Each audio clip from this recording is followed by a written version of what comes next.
Bismillahirrahmanirrahim. Assalamualaikum warahmatullahi wabarakatuh. Jumpa lagi bersama saya Ridho Muktiadi. Di video kali ini ya, kita akan belajar terkait dengan materi pengujian dan pengembangan berkelanjutan. Masih sama dengan mata kuliahnya pemrograman mobil lanjut. Jadi pengujian dan pengembangan berkelanjutan. Jadi ketika teman-teman membuat sebuah aplikasi nantinya ya, harapannya aplikasi itu memang langsung bisa digunakan, diimplementasikan oleh penggunanya ya, usernya, target dari pembuatan aplikasi itu siapa. Nah, tapi sebelum itu alangkah baiknya kita uji dulu ya. Ya udah dibuat tapi kelupaan, nggak diuji nih. Nah, pengujian itu untuk apa? Ya untuk antisipasi ketika adanya bug pada aplikasi yang akan teman-teman buat. Biasanya nih, kalau semisal mungkin beberapa teman-teman melewatkan proses ini ya. Yang penting udah jadi projectnya, udah clear projectnya, nah itu lah nggak usah lah, udah capek, udah jadi dianggap saja, oh udah jadi nih, udah nggak akan ada muncul permasalahan tertentu. Tapi pengujian ini adalah merupakan tahap yang lumayan penting sebelum di build ya, sebelum di build dan kemudian sebelum di deploy ya, sebelum di deploy malahan ya, sebelum di deploy dan sebelum sampai ke pengguna ya. Jadi dipastikan dulu semua fitur-fiturnya sudah jalan, kemudian fungsi-fungsinya sudah jalan ya. Ini juga bagian dari tahap dari pengembangan aplikasi ya. Jadi ada namanya tahap untuk testing dan pengembangan ya. Jadi ketika diuji, kemudian ternyata muncul permasalahannya, terlihat atau terdeteksi permasalahannya, nah nanti baru diperbaiki atau dikembangkan, bahkan seperti itu. Nah, pengujiannya sebenarnya macam-macam ya teman-teman ya. Ada pengujian untuk aplikasi saja ya. Kita lihat ke fungsionalitas dari aplikasinya, fungsinya berjalan tidak ya. Untuk contohnya ya, fungsi loginnya itu ya, loginnya itu bisa nggak sih untuk login ya, ketika user sama passwordnya salah, bisa nggak gitu, tetap bisa masuk apa enggak gitu kan, atau salah satu salah masih bisa tetap masuk apa enggak. Nah itu adalah salah satu bentuk contoh fungsinya ya, fungsinya jalan nggak ya, untuk notifikasinya ketika error, ketika nggak jadi untuk masuk gitu. Kemudian pengujian juga ada pengujian terhadap user, yaitu pengujian terhadap penggunanya ya. Nanti ditanyakan nih gimana menggunakan aplikasi ini, enak, nyaman, atau ada fitur apa, atau ada masukan untuk terkait dengan aplikasi ini ya. Ini saling berkesinambungan ya untuk mendukung pengembangan dari perangkat atau mendukung pengembangan dari aplikasi yang sedang dikembangkan. Oke, jadi di tahap pengujian ya, pengembangan ya, harapannya memang seperti itu. Jadi akan ada user, mungkin bisa dilihat dari secara UI dan UX-nya ya, user interface dan user experience-nya ya, untuk dari sisi adminnya. Oh, ini sudah memenuhi kebutuhan apa belum gitu. Oh, susah banget nih pakai aplikasinya gitu. Itu sebagai salah satu masukan ya, salah satu bentuk pengujian juga yang digunakan untuk bisa menjadi feedback untuk pengembangan aplikasi selanjutnya. Oke, tapi kalau yang sekarang kita akan bahas bukan terkait dengan pengujian ke user ya, atau ke penggunanya ya, itu nanti akan lama nih, berarti harus benar-benar sudah di deploy, terus bukan di deploy ya, di deploy boleh ya, di deploy, diuji lagi, kemudian disesuaikan lagi, di deploy lagi ya gitu. Nah, kalau yang di sini nanti lebih ke pengujian dari baris-baris perintahnya sudah sesuai apa belum, sudah bisa belum, sudah jadi apa belum gitu. Oke, kita lanjutkan. Pengujian dan pengembangan berkelanjutan ya, ini tadi saya sudah sampaikan juga, memastikan kualitas kode dan pengalaman pengguna yang baik ya. Jadi secara kode sudah aman nih, kodenya sudah jalan nih, nah tapi tinggal secara experience dari penggunanya gimana gitu kan ya, itu yang perlu dicari informasinya. Kemudian kenapa perlu ini ya, jelas sebelum ke tangan sebelum aplikasi ini sampai ke tangan pengguna ya, kita perlu deteksi lebih dahulu bugnya. Kemudian menghemat waktu dalam arti ketika kita sudah tahu bugnya, kita perbaiki, kita distribusikan ya, berarti harapannya udah nggak ada bug lagi nih. Nah, tapi kalau misal sampai terlewat proses ini kemudian kita distribusikan, nah nanti muncul bug lagi, berarti kita harus benerin lagi nih. Nah, itu akan makan waktu ya, di situ ya maksud dari menghemat waktunya. Dan biaya pengembangan. Ya, ini biaya pengembangan juga akan ditekan sekali karena sudah ketahuan nih bugnya seperti apa dan sudah di deploy kemudian dikirimkan ke pengguna, ya pengguna yang menggunakan otomatis juga akan mengurangi biaya dari pengembangan, ya begitu. Nah, selanjutnya unit testing dan dengan JAS ya di sini ya. Unit testing di sini pengujian komponen terkecil dalam aplikasi seperti fungsi atau komponen UI. Ini kita bicara terkait dengan komponen yang ada di React Native dan fungsi yang ada pada baris perintahnya ya, bukan fungsi penggunaannya secara langsung ya gitu. Nah, oke, kemudian JAS ya di sini ya, framework pengujian ya JavaScript yang cepat dan mudah digunakan. Dan mendukung snapshot testing untuk komponen di React Native. Dan fitur utamanya di JAS itu ada snapshot testing tadi, mocking, watch mode, dan laporan hasil ujinya. Oke, contoh unit testingnya seperti ini ya teman-teman untuk menggunakan JAS tadi. Lanjutkan. Nah, secara best practice-nya untuk JAS ini gunakan snapshot testing untuk komponen UI untuk melihat user interface-nya seperti apa, komponen-komponen yang digunakan. Ini best practice sekali lagi ini komponennya, bukan secara experience-nya nanti di user interface-nya. Gunakan mocking untuk mengisolasi unit yang diuji. Oke, kemudian integration testing dengan Detox dan Appium ya, menguji interaksi antara berbagai komponen dalam aplikasi, memastikan integrasi keseluruhan. Nah, Detox di sini dirancang khusus untuk aplikasi React Native dan mendukung pengujian end-to-end ya, end-to-end. Kemudian Appium di sini alat penguji otomatis lintas platform untuk aplikasi seluler. Ya, lintas platform nih berarti untuk React Native bisa, untuk Java bisa, Kotlin juga bisa. Nah, perbandingan Detox dan Appium ini, Detox lebih cepat, mudah dikonfigurasi untuk React Native ya. Dan untuk Appium ini tadi karena dia lintas platform ya, bahasa pemrograman apapun bisa nih untuk menggunakan Appium ini. Keterbatasan di Detox ya. Jadi hanya fokuskan atau memang dikhususkan untuk React Native. Contoh Detox seperti ini teman-teman.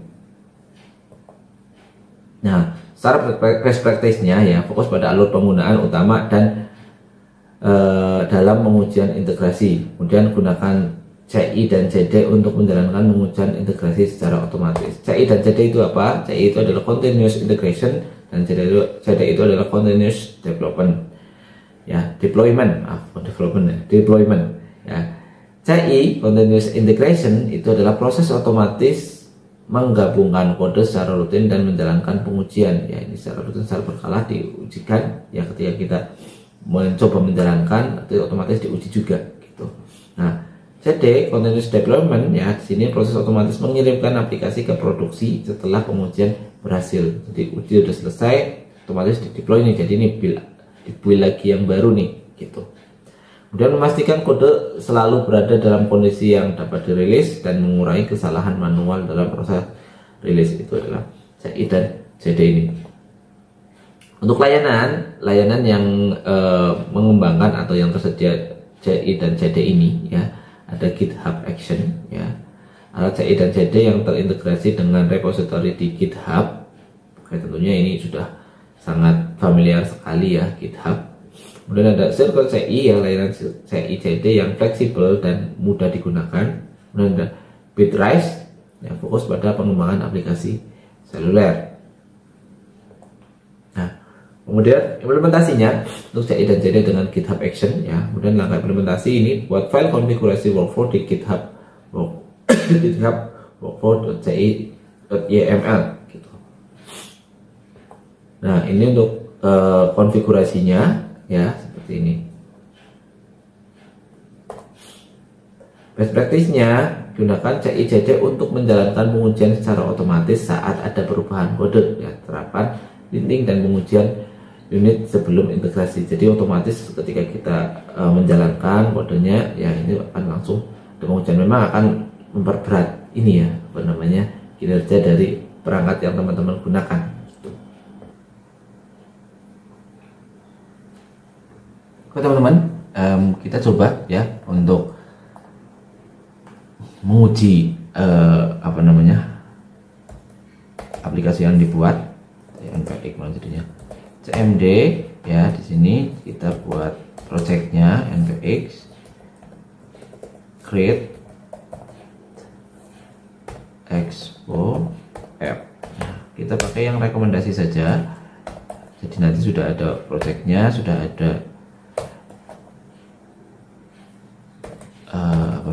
yang bisa diujikan. Oke, 13 testing. Nah, ini berbeda dengan yang sebelum-sebelumnya, ini agak lama ya teman-teman ya. Nanti saya percepat saja untuk videonya. Untuk proses download ini saya skip ya, sehingga nanti udah prosesnya udah selesai gitu.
Oke, sudah jadi ya teman-teman. Nah, kemudian untuk tahap selanjutnya kita masuk ke direktorinya dulu, ke projectnya.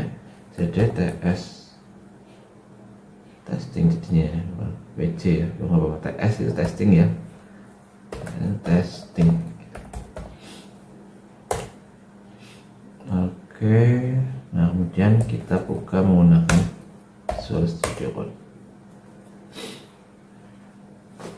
Nah, kalau di template ini teman-teman tinggal menggunakan saja, unit testingnya sudah ada ya, sudah digunakan. Jadi teman-teman tidak perlu lagi untuk ini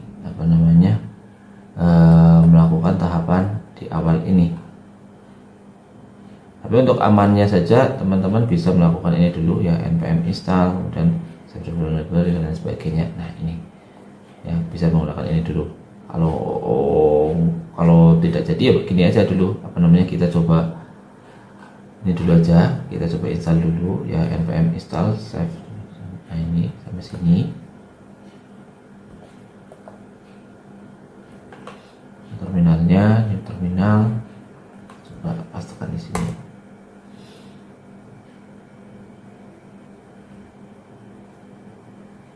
Oke, sudah. Kemudian yang ini tinggal npm install save dev.js.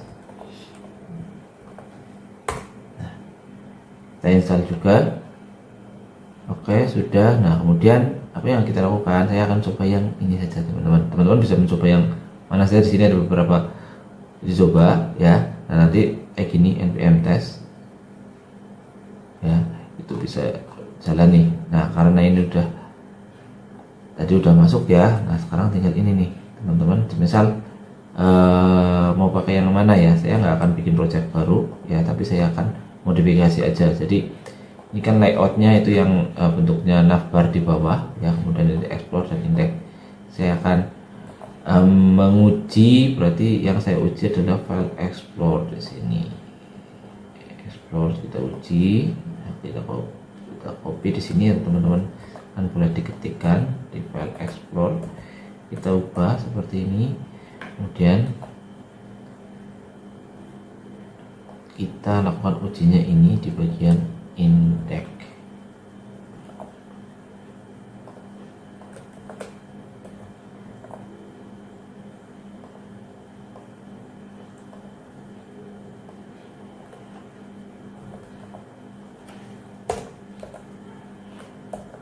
Oke, kita save. Nah, ini tinggal diganti namanya, bukan counter tapi explore gitu ya. Nih. Oke, kita save. Nah, kemudian untuk menjalankannya sama seperti ya tadi, di sini di atas itu ada teman-teman, di sini di atas ini ada npm test, npm di sana, sini npm test. Oke, proses pengetesan ya teman-teman, ditunggu saja. Oke, ini sudah keluar hasilnya. Nah, ini jadi ya, apa nih hasilnya nih, centang ya, seperti ini ya, seperti yang dicontohkan di sini ya. Kalau berhasil nanti seperti ini, correct getting message. Nah, 20. Nah, ini berapa detiknya juga terlihat di sini gitu. Oke, itu mungkin ya teman-teman yang bisa saya sampaikan untuk pertemuan kita pada kesempatan kali ini, atau untuk video pada kesempatan kita kali ini ya.